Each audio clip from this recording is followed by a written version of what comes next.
ఓ దిక్కు కమలం పెద్ద లీడర్లు కిషన్ రెడ్డి, రఘునందన్ రావు, డీకే అరుణ, ఈటల ఇసొంటోళ్ళు నామినేషన్లు కూడా వేసి ప్రచారంలో జోరు చూయిస్తుంటే, ఇంకో దిక్కు ఇప్పటికే ప్రకటించిన క్యాండిడేట్లకి బీ ఫామ్లు పెండింగ్ లో పెట్టి అలా మారుస్తారని వస్తున్నది. ఆ లిస్టులో ఫస్ట్ వస్తున్న పేరు మాధవీలత.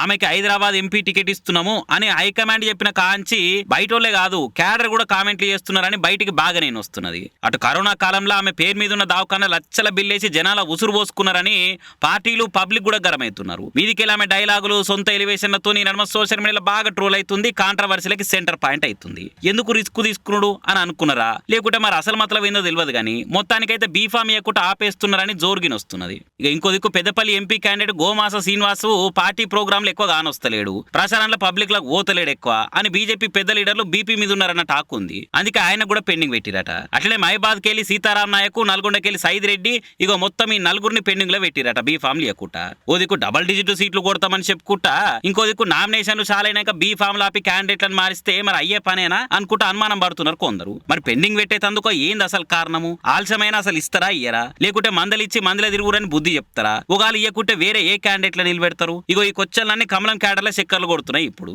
ఏదో ఒకటి అఫీషియల్ క్లారిటీ వస్తే గానీ ఏం చెప్పలేం తీరు మనం కూడా.